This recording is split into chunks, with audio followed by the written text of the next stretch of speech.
The challenge of the Yukon.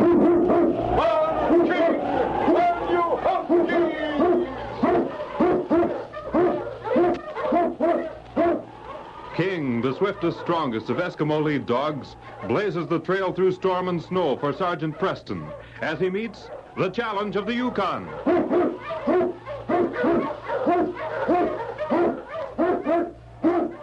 Sergeant Preston was typical of the small band of Northwest Mounted Police who preserved law and order in the Yukon during the gold rush of '98.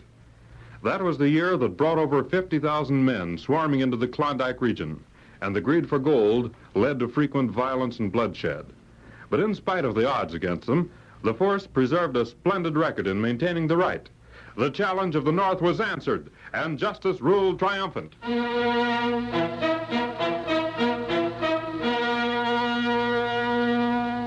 As Sergeant Preston pulled into Cass City, a sharp wind cut alongside the frame building that sheltered the group of men standing in its protection.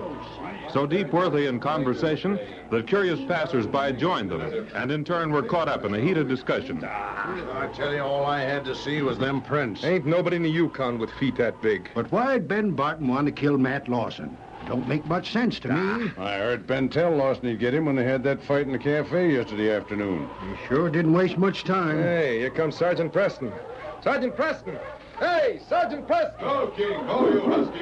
It's a good thing he's here. Hello, boys.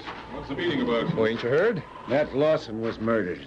Murdered? Yep, out on Wishbone Creek. You might just as well get ready for another shock, Sergeant. I can't believe it. Who'd murder Matt Lawson? Matt had his enemies, all right. But your friend Big Ben Barton is the man that done it. Why, Will, Ben wouldn't. Sergeant, we know Ben's your friend. But that ain't gonna save him now. Now, wait a minute, Will. If Ben's guilty, he'll be punished. The law doesn't recognize friendship when a crime's been committed. What evidence have you? You can't make a statement like that, you know, without proof. We got proof, all right. You're darn tootin'. No one else in the Yukon wears shoes the size of Ben's. Now, do they, Sergeant? Well, no, I guess they don't. Ben's about the biggest man in the Yukon. Well, the prints that was found in the snow are Ben's. No. Yep. It might have saved your life, but he took Matt Lawson's sure as there's a sun in the sky. Them prints are as plain as day. No, sir. That noose is as good as around his neck right now. Not so fast. Noose isn't around anyone's neck. Yet. What time was Matt killed? Any of you know that? Well, we know this much. He was killed after 10 o'clock last night. After 10, huh? Yep. The snow stopped falling about 10, you see. So it'd have to be after that, else the prints wouldn't be there so plain. Mm-hmm. Well, men, that should take the finger of suspicion from Ben. Well, how do you figure, Sergeant? Because Ben was with me last night from 9:30 till about 8 this morning. Well, what's wrong with you men? Well, I hate to say it. I never thought... Neither did I, Will. Will? Sam? You might be the law up here, but by golly, Sergeant, if you aim to let Barton off... We'll take the law in our own hands. That's what we'll do. You can see how we feel about it. If you men do that, you'll be guilty of murder yourselves. I promise you this. If you're right, there won't be any need to take the law in your hands. But first, we've got to make sure an innocent man isn't punished for a crime he didn't commit. Well... You've got to give Ben a chance. I'll stay in Cass City till we find who murdered Matt Lawson. You'll have to find some way to explain them prints. We'll have to find an explanation for a lot of things.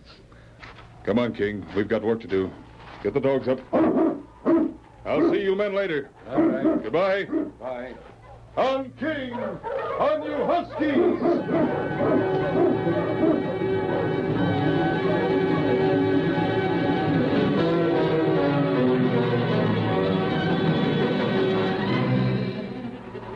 When Sergeant Preston left the small group of men, he headed his team for Big Ben Barton's cabin, further north toward the edge of Cass City. I hope he's there. I've got to talk to him. Ho, King. Ho, you Huskies. All right, King. Come on, fella. We'll see if Ben's inside.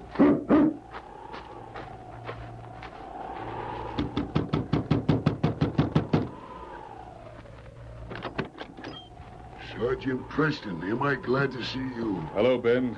I'm anxious to see you, too. Well, come on inside. Hi there, King.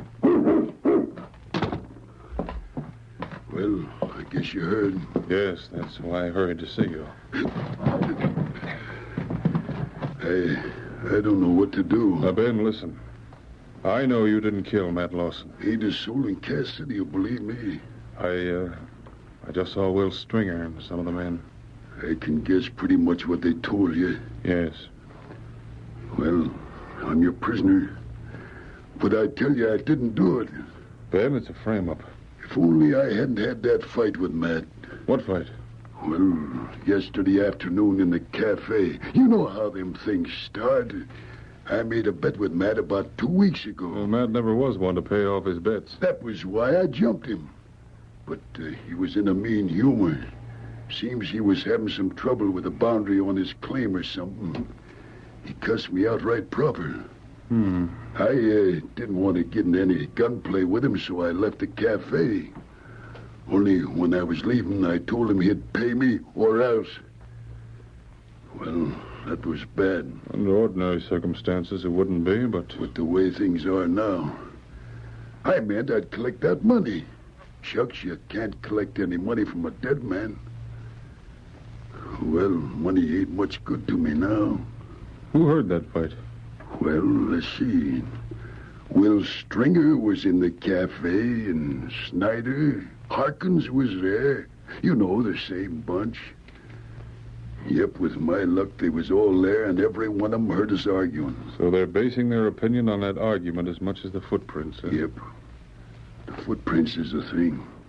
But how could I be at Wishbone Creek and with you at the same time? Well, they won't believe me, Ben. Because we're friends, they think Why, the dirty, low-down bunch of varmints, they ought to know you're straight as they come out. Still the same old Ben, aren't you? With more trouble of your own to think of than ever, and you'll still fight for a friend. Well, Sergeant, you know how it is. Why, we've been friends for a long time. I'd rather admit I'd done this thing than have anyone think he was trying to protect me. But gosh darn it, you ain't trying to protect me. It's the truth. Who could have been wearing your shoes? Huh? Who could have been wearing your shoes? They were your footprints, were they? Well, they were the prints of my shoes, if that's what you mean, Sergeant. I wasn't in them. Most men in the Yukon have only one pair of boots, but you... With me, it's so hard for me to get shoes to fit that when I sees an extra pair, I buy 'em up quick. Well, let me see your shoes. I want to see every pair you have. My shoes? Sure.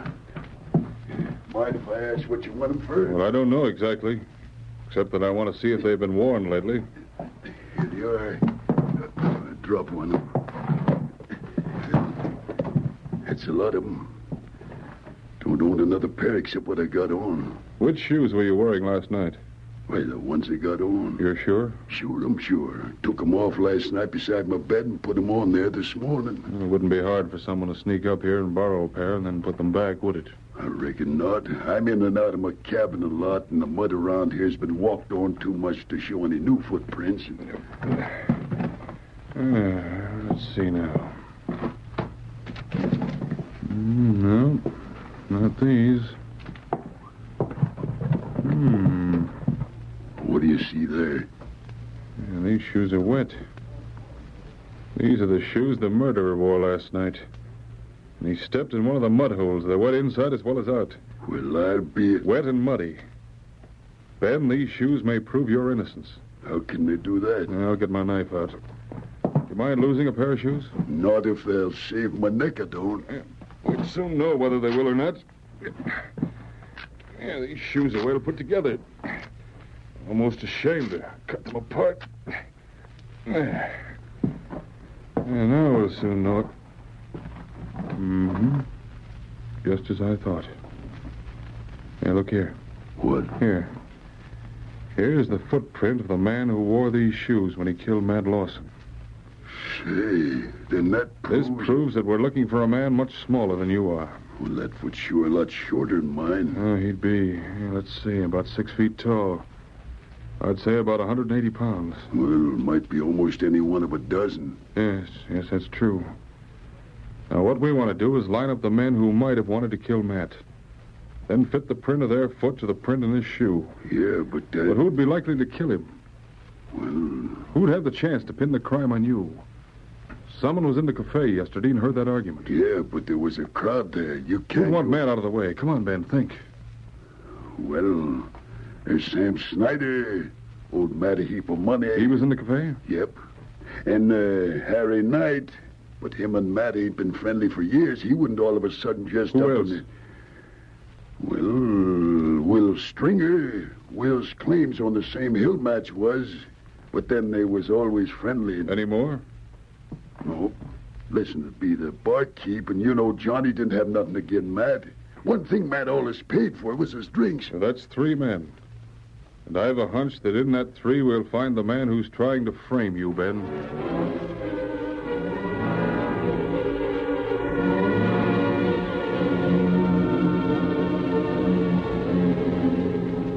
Early the next day, 3 men gathered in Ben Barton's cabin at the far edge of Cass City. Will Stringer, Harry Knight, and Sam Snyder, any one of whom might have murdered Matt Lawson. As soon as I got the message, I came. Yeah, me too. Wonder what that bounty's got up his sleeve. Oh, hard to say. Well, I'll say this much. Barton still ain't under arrest, is he? Wait a minute, Will. Here comes the Mountie now. Sorry to keep you men waiting here. It ain't the waiting we mind, Sergeant, but what's this all about? Why'd you send for us? Yeah. Something happened? I want all you men to step into this mud and walk across the floor on your bare feet. What? That's why I sent for you, Will. It's all right with me. I'll try anything. Mind if I go first? I'd like to get this over with. Fine. You fellas take your shoes off, too. Over here, Harry. Right in this mud here. Like this? Yes. Now walk across the bare floor. You ready, Sam? I guess so. First time I ever did this. Can't say I'm mine long as you got a reason for it. Will? Oh, I'd like to know what it's all about. Oh? We'll go into that in a few minutes. Over here first, Will. Oh, yeah. All right. Well, that's the lot of you. Now we'll soon know what we want. What do you want to know? I'll just compare these now. Nope. Well, what's that? Looks like part of a shoe. Yes, it is part of a shoe. Part of the shoe the murderer wore when he killed Matt Lawson Tuesday night. You mean Ben didn't wear them shoes? Can't expect us to believe that. Ain't nobody here with feet that big. It isn't unheard of for one man to wear someone else's shoes, is it? Nobody could wear Ben's shoes. Well, for that matter, the shoes wouldn't necessarily have to fit the man wearing them. The man who killed Matt wore these shoes. When he wore them, he forgot one thing. You see, he stepped into several of the deep mud holes around here. The water and mud went down into the shoes. So that when he stepped out of them, the print of his foot was left in them. Say now. One of the footprints on the floor matches the print in the shoe. Comparing them will tell who murdered Matt and who tried to frame Ben. Well, what are you waiting for? By golly, let's get this thing cleared up. Not so fast. You ain't comparing anything, Preston. Will. Put that gun down, Will. I'm giving the orders around here now. Will, I never... Shut up. So that's it, Will. I should have known when Ben told me your claim's in the same hill as Matt's that you'd have a reason for wanting him out of the way. Now that you know, it ain't going to do you any good. You're under arrest. You can't talk to a man holding a gun like that, Sergeant. If I have to kill all of you, I'm going to make... Well, glad you got here, Ben. You're just in time. Shut that door. Now go on. Line up over there with the rest of them. All right, King, attaboy. Get the gun, Get the gun. I've got Will. You get the gun. Good work, Harry. Good work. Swear nothing after that talk of yours knocked him over. Will, this is the end for you. Oh, that was pretty smart, Sergeant. No, don't mind telling you. I'm already sorry about the That's way... all right, Sam. Will's conscience gave him away. What do you mean, his conscience? Was them footprints that done it? No, not entirely. You see, the prints on the shoe weren't plain enough to tell which of you 3 men wore them. Well, I'll be. Yes, King, you deserve some credit, too. The case is closed.